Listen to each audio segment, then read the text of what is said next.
Out on the wide, empty plains, where the wind howled across miles of open land and the stars at night felt close enough to touch, there lived a man who was more shadow than neighbor. Folks in town called him the loner rancher. He had land, cattle, and strong hands hardened by years of work, but not much else. His house stood quiet.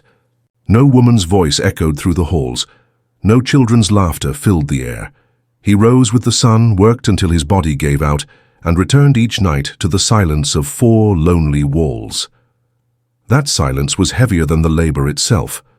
For years, he told himself, he didn't need anyone.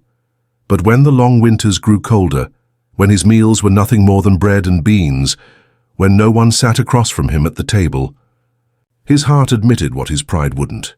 He was tired of being alone. So after months of hesitation, the rancher did what many desperate men on the frontier did.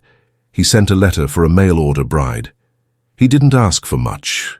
He wasn't looking for beauty or wealth. All he wanted was a common woman, someone plain, simple, with a gentle spirit who could share the work, warm the house, and stand beside him through the years. He waited weeks for the reply. Every day the stagecoach rattled into town. His chest tightened, wondering if she had come. And then one morning the townsfolk gathered near the dusty station, eyes curious, whispers spreading as the coach rolled in. The rancher stood apart. From the crowd, his weathered hat pulled low, his hands trembling in ways they never did when he roped cattle or faced a storm. Today wasn't about strength. It was about hope. The coach door creaked open. A small shoe touched the ground first, then the hem of a traveling dress, and finally, her face. Gasps rippled through the bystanders. She wasn't the ordinary woman the rancher had expected. She wasn't plain nor simple. She was striking, too beautiful, almost out of place in the rough frontier town. Her dark hair shimmered in the sunlight. Her eyes carried both grace and sorrow, and when she smiled faintly, it was enough to make even the sheriff stop and stare. The rancher froze. His heart, so used to being steady and guarded, stumbled within his chest. He had imagined someone modest, someone he could match. Instead, standing before him was a woman who seemed meant for a ballroom in the city, not the dusty pastures of a forgotten ranch, and in that instant, a single thought crashed over him. She's too beautiful. Too perfect. Surely she doesn't belong with a man like me. But the woman's gaze found him through the crowd. She lifted her chin, as though she had traveled across states not for luxury, not for wealth, but for him, the loner rancher, who had prepared himself for a simple arrangement, suddenly realized this was going to be a story far more complicated than he ever imagined. The crowd around the dusty stagecoach murmured in disbelief. Men tipped their hats, women whispered behind gloved hands, and even children stared wide-eyed at the elegant stranger who had just stepped down onto the platform. The rancher stayed frozen where he stood, his boots heavy as stone, his breath caught in his chest as he took in the sight of her. She was radiant, yet there was a weight in her eyes, something sorrowful hiding beneath that polished beauty. He swallowed hard, adjusting his hat, his rough hands curling into fists. This wasn't right. She wasn't the sort of woman he'd written for. He had asked for someone ordinary, someone who wouldn't look at his weathered skin and calloused hands and think him beneath her. But she looked like she belonged to a world far beyond his. The woman stepped forward, her traveling dress trailing lightly across the dirt road. Dust clung to the hem, though it seemed unworthy to touch her. She carried a small satchel, no more than a bag of essentials, yet even with so little, she carried herself with quiet grace. The sheriff cleared his throat, tipping his hat toward her. "Ma'am," he said kindly, "can we help you with something?" Her gaze didn't falter. She looked past the townsfolk, past the wagons and horses, until her eyes landed on him, the man standing apart, the one watching her as though she were a vision from another life. "You," she said softly, her voice carrying despite the noise around her. "Are you Mr. Callahan?" The loner rancher stiffened. No one had spoken his name in public for a long while. He nodded slowly, tipping his hat in awkward acknowledgement. "Yes, ma'am, that's me." A hush fell. The townsfolk exchanged curious glances. So this was the woman answering his ad. Whispers stirred like wind through dry grass. The rancher's heart pounded. He wanted to step forward to take her bag, to welcome her as he was meant to, but his legs felt rooted to the earth. He wasn't ready for this, not for her. Still, he forced himself to move. He crossed the space between them, each step heavy. When he finally reached her, he cleared his throat, his voice gravelly from years of disuse. "Mom, you must be mistaken. I expected someone else." Her brows lifted slightly, not in offense, but in calm understanding. "You expected someone plain," she said softly. "Someone ordinary." His eyes widened. How could she have known his thoughts so clearly? I didn't mean it that way," he stammered, guilt twisting inside him. "It's just you're not what I asked for." The woman studied him for a moment. Then, with surprising gentleness, she set her satchel down at her feet and folded her hands in front of her. "Mr. Callahan, I am not what anyone asks for," she whispered. "But I am here, and I answered you." Her words cut through him like a blade of truth. The murmurs around them faded, leaving only the sound of the wind brushing across the plains. He wanted to say more, to ask her why she had come, what had driven a woman of her beauty to the rugged frontier, but his insecurities drowned his voice. He could only imagine her laughing at him, turning away once she saw his modest home, his rough life. "Ma'am," he said finally, his throat tight, "I don't got much.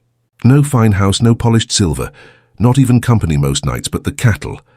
I sent for a woman who could survive alongside me, not one who might regret the dust on her dress." For a heartbeat, silence stretched between them. Then she smiled, not wide, not playful, but a tender smile that seemed to carry its own sadness. "Perhaps, Mr. Callahan," she said, "that is exactly why I came." His chest ached. He couldn't understand her. Why would a woman so refined, so beautiful, choose a life with a man like him? Before he could gather his thoughts, the sheriff clapped him on the back. "Well, Callahan, looks like she's yours. You best take the lady home." The crowd chuckled, some with approval, some with disbelief. The rancher felt heat rise in his neck. He bent down, picked up her satchel, and turned toward the road that led to his ranch. "This way, ma'am," he said gruffly. She fell into step beside him. Though she walked quietly, he could feel the weight of her presence pressing against the fortress he'd built around his lonely heart.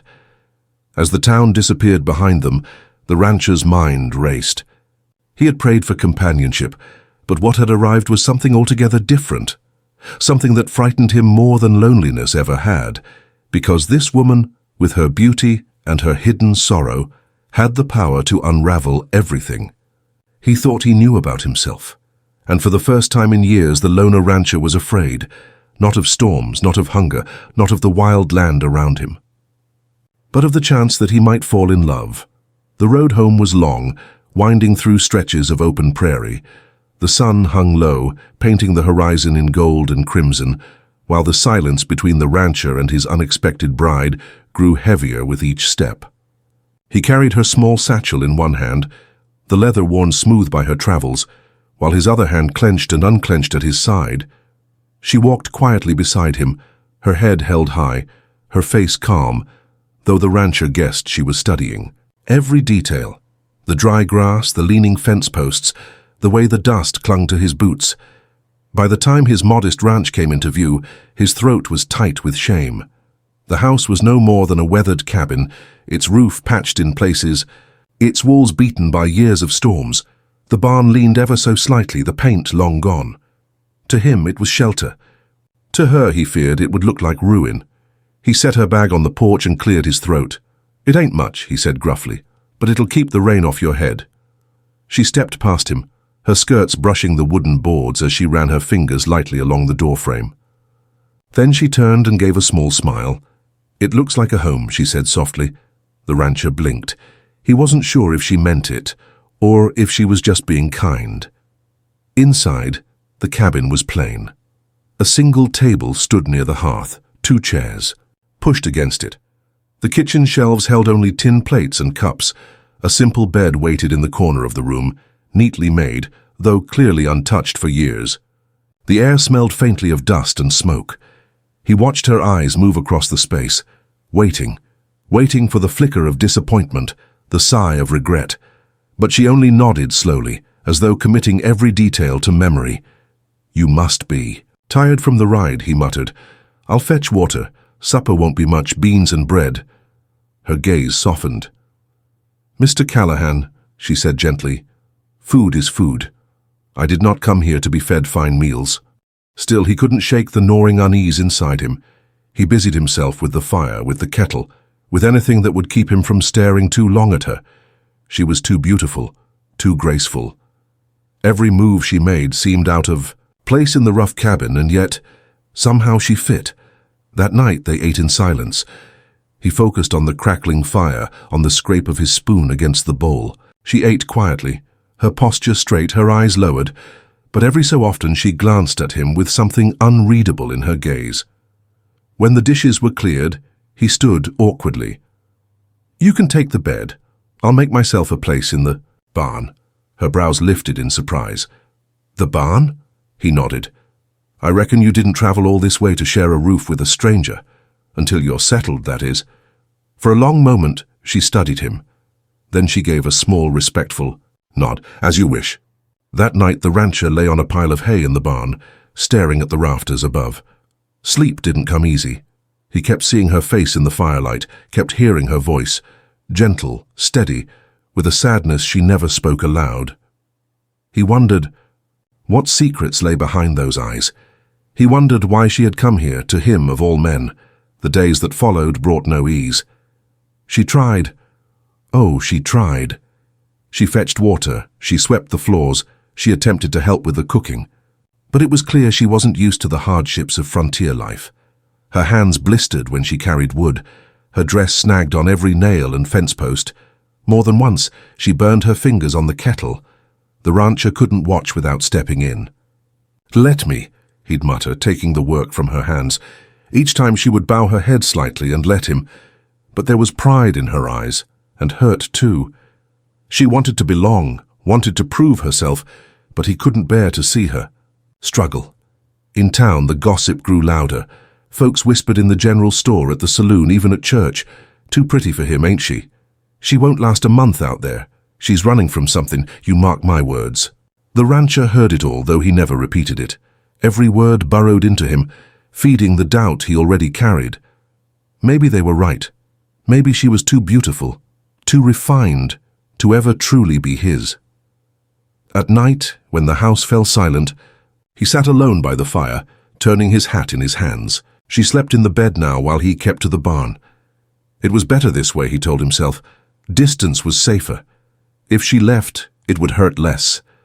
But some nights, as the wind rattled the windows and the coyotes howled in the distance, he caught himself listening for the sound of her breathing, for the quiet proof that he wasn't alone anymore. And though he tried to push it down, the truth gnawed at him with every passing day. She wasn't just changing his home. She was changing him. The days slipped into weeks, but the uneasy rhythm in the Callahan ranch house never softened. She rose each morning before him, her dress neatly pressed despite the hard work ahead, her hair gathered in graceful braids. She swept floors, mended torn clothes, and cooked what little she could manage. But still the rancher kept his distance. At meals they exchanged polite words, but nothing deeper. At night he kept to the barn, leaving her to the house. It was as if an invisible wall stood between them, built from his insecurities and reinforced by the whispers from town. Because in town, the whispers grew louder. She doesn't belong here. She'll be gone before winter's through. Mark. My words, she's hiding something. The rancher tried to ignore it, but he wasn't deaf. Each word fed the doubt in his chest. And every time he looked at her, sitting by the firelight with her hands folded in her lap, he couldn't stop the thought that maybe they were right. One evening, as the sun blared across the horizon, he found her standing by the corral fence. The cattle grazed lazily nearby, and the prairie wind tugged at her skirts. She looked like a painting, too delicate for the rough wood rail beneath her hands. He approached slowly, his boots crunching on dry earth. "You're working too hard," he muttered. "These chores, they're not what you're used to." Her gaze stayed on the horizon. "And what do you think I am used to, Mr. Callahan?" He hesitated. Something finer than this. You don't have to prove yourself." She turned then, her eyes sharp, though not unkind. "Do you think I am here by accident? That I came without knowing the life I was stepping into?" He shifted uncomfortably. "I just don't understand why. A woman like you could have had anyone. Any life. Why settle for this? For me." Her lips parted as if she might answer, but she only shook her head and looked away. "Not all lives that look fine are worth living, Mr. Callahan." He frowned, sensing the weight behind her words, but before he could press further, she gathered her skirts and walked back toward the house, leaving him with more questions than answers. That night he lay awake in the barn, staring at the rafters. Her words echoed in his mind. Not all lives that look fine are worth living. What had she run from? What pain sat behind her beautiful face? He wanted to ask, but fear held him back. Fear that the truth might prove she never truly belonged to him at all. Days later, the gossip reached his ears in full. A man in town, bold with drink, leaned against the saloon bar and smirked. "That pretty wife of yours," the man sneered. "Didn't she come from back east? I heard she was promised to someone else. Heard she ran away. Can't blame her. Though better to start fresh out here where no one knows the truth." The rancher's jaw tightened, his fists curling at his sides. He wanted to hit the man, to silence the laughter that followed. But the words dug deep. Could it be true? Was she hiding from a past she hadn't told him about? When he returned home that evening, she was at the table, darning a torn shirt. The lamplight caught her face, soft and serene. For a moment he just stood in the doorway watching her, the question burning inside him. Finally, he spoke, his voice rough. "Why are you here?" Her needle paused. She looked up slowly, her expression unreadable. "I came because you sent for me." "No," he said, stepping closer. "That ain't the whole truth. You carry something inside you. Something. You won't tell me." Her hands trembled, but she set the needle aside carefully. Her eyes met his, and for the first time he saw the pain she kept hidden. "You think I am too beautiful for you, Mr. Callahan," she whispered. "But beauty has never been a blessing to me. Men saw only my face. They wanted me for what I looked like, not who I was. I lived in houses filled with luxury, but none of it gave me peace, so I left. I came here, hoping that in the wilderness I might be seen for my heart, not my reflection." Her voice broke at the last word, and she turned away, covering her face with her hands. The rancher stood frozen, shame burning in his chest. He had spent weeks doubting her, doubting himself, when all along she had carried her own wounds, heavier than his. But instead of comfort, fear rose in him again. If men had chased her before, what would stop them from finding her now? And if they did, what chance would he, a simple rancher, have of keeping her? He said nothing. He only turned, walked out the door and into the night, leaving her tears to fall in silence. The distance between them, once built on doubt, was now sharpened by truth. And neither of them knew if the fragile bond they shared could survive what lay ahead. The silence between them lingered for days. The rancher worked from dawn to dusk, fixing fences, hauling feed, mending the barn roof, anything to keep his hands busy and his thoughts away from her words. At night he slept in the barn, though sleep was a lie. He lay awake, staring at the rafters, haunted by the sound of her voice. "Beauty has never been a blessing to me." Inside the cabin, she moved quietly, doing her chores with practiced grace, but her eyes carried a weariness that matched his own. They lived under the same roof, yet apart, two souls, both wounded, circling one another but never touching. And then came the storm. It began as a whisper in the wind, distant thunder rolling low across the plains. By sundown, the sky was black, split by streaks of lightning. The cattle grew restless, bawling against the fences, hooves pounding the earth. The rancher hurried to the corral, rain lashing his face as he fought to secure the gates. But the storm came fast and hard, tearing across the land like an angry beast. The wind howled, rain slashed sideways, and the barn doors slammed against their hinges. From the porch she called out to him, her voice nearly lost in the roar. "Mr. Callahan, the roof, it's giving way!" He spun around, his gut tightening.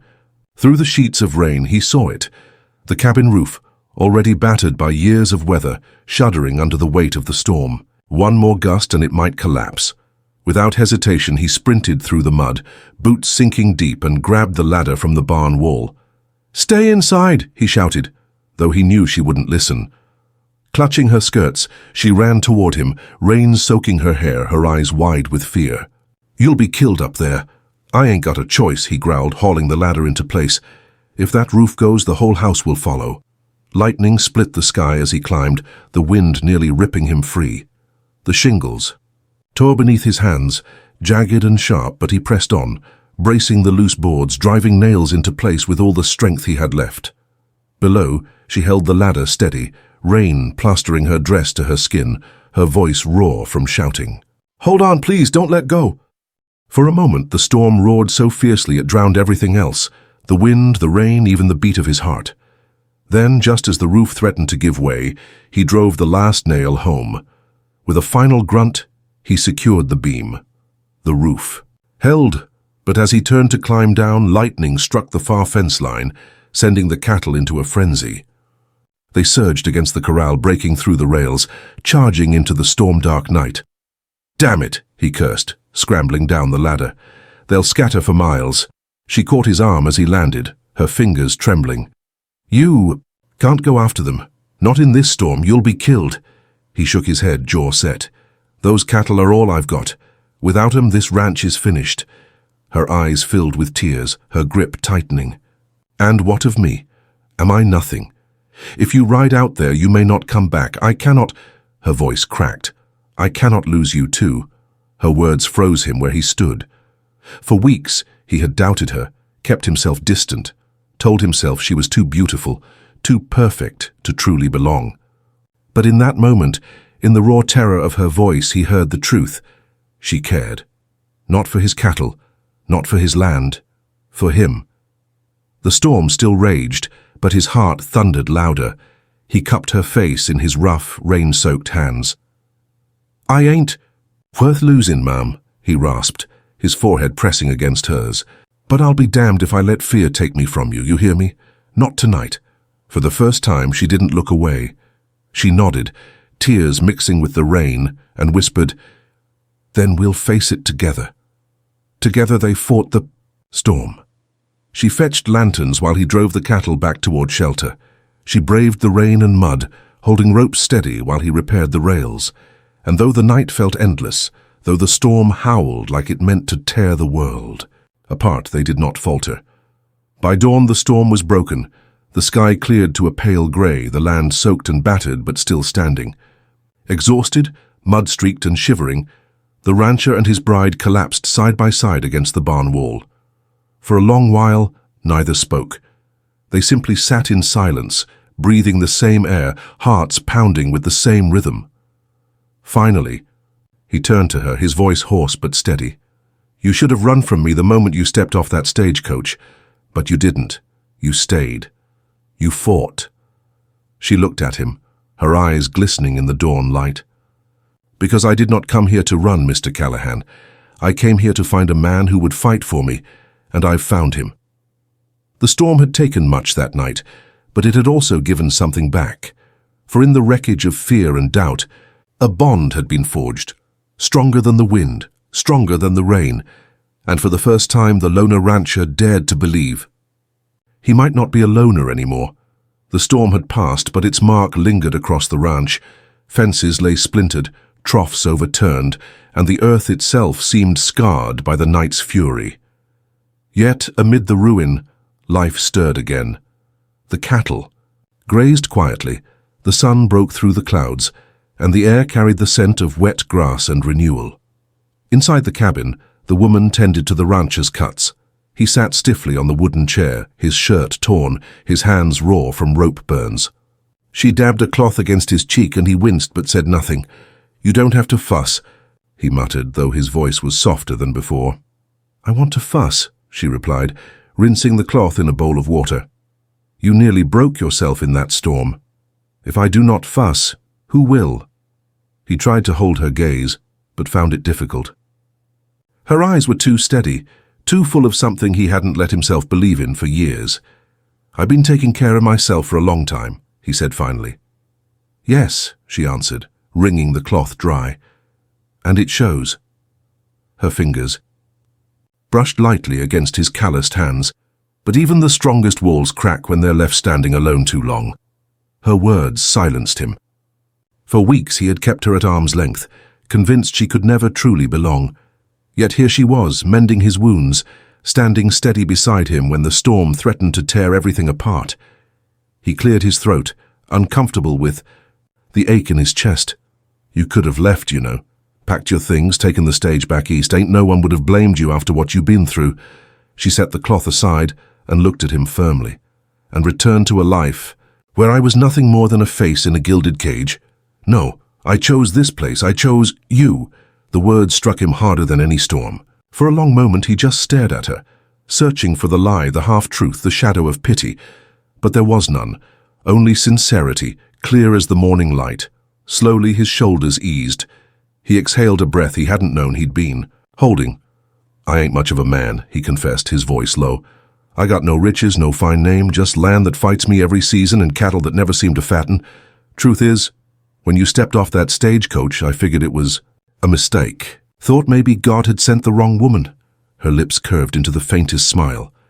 And now? He looked at her. Really looked.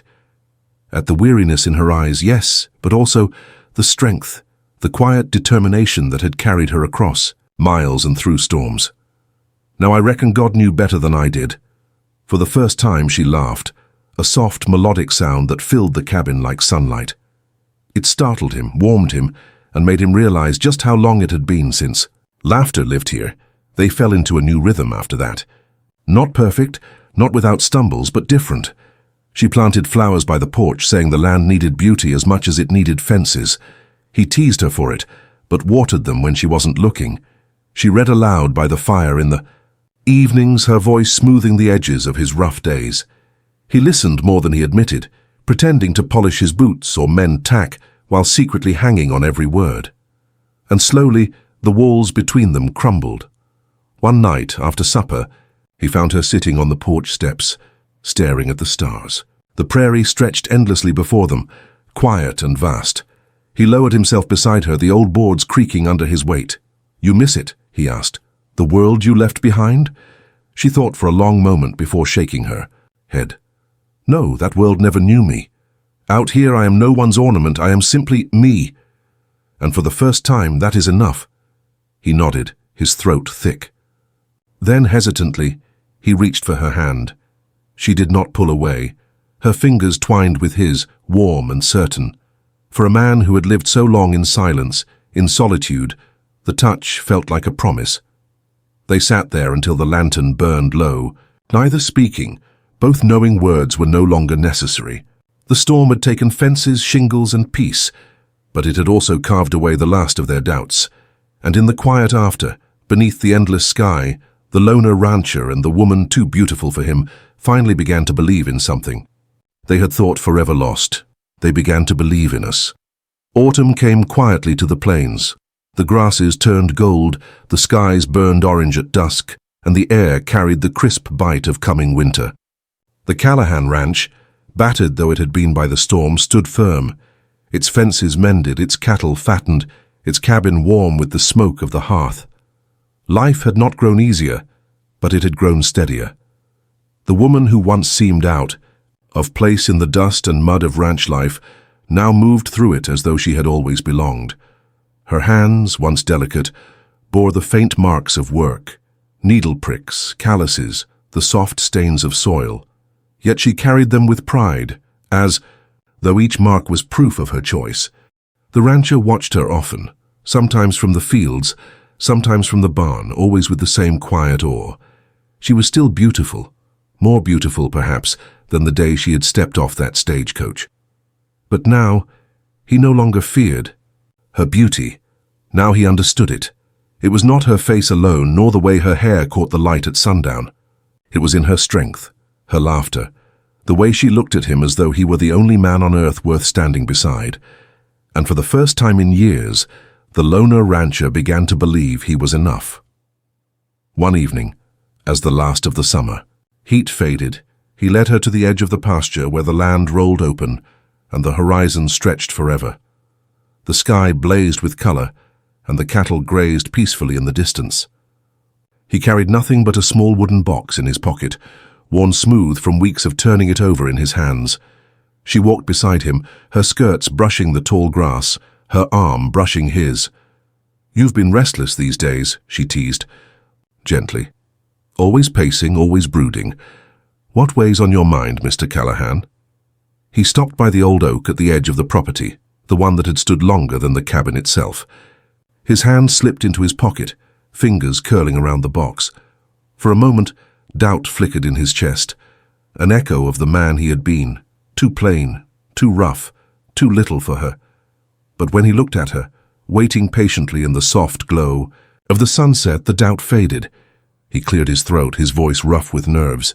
"When I sent for a bride, I figured I'd be getting a companion. Maybe someone to cook meals, help tend the place. I never figured I'd be getting you." Her smile softened, her eyes warm. "And do you regret it?" He shook his head, slowly pulling the box free. "No, not once. I wasted too much time thinking I weren't good enough, but you stayed. You fought with me. You made this place more than a ranch. You made it a home." Her breath caught as he opened the box, revealing a simple silver band. Nothing fine, nothing fancy, just plain metal, shaped with care and honest hands. "I know we started this the wrong way," he said, voice trembling slightly. "Through letters, through arrangements, but I don't want it to end that way. I want to ask proper." He dropped to one knee in the tall grass, looking up at her with all the fear and all the hope he had carried. "Will you be my wife? Not by contract, not by chance, but by choice. Will you stay not because you have to, but because you want to?" Tears shimmered in her eyes, and for a heartbeat the world was silent. The wind, the cattle, even the earth itself seemed to wait. Then she knelt too, taking his rough hands in her soft ones. "I came here to find a man who would see me for more than my face," she whispered. "And I found him. I am yours, Callahan. By choice, by love. Always." The words broke something, loose inside him, something he had held tight for years. He pulled her close, their foreheads touching, the silver band sliding onto her finger. The sun dipped low, painting them in gold, as though the heavens themselves had blessed the vow.